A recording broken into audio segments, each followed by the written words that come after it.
આજે કોઈની સાથે ખરાબ વર્તન કર્યું છે, કોઈને દુઃખ આપ્યું છે, તો એનો મતલબ એ નથી કે તમે દુઃખી નહીં થાઓ.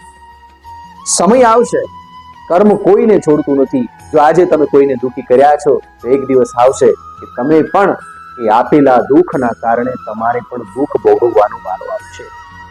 અને કદાચ કોઈને સુખી કર્યું છે, કોઈને મદદ કરી છે, તો સાહેબ એટલું એ પણ સનાતન સત્ય છે કે આજ નહીં તો કાલ ભગવાન એ તમારી મદદનો, કોઈને આપેલા સુખનો, કોઈને કરેલી મદદનો બદલો સાહેબ ભગવાન આપશે.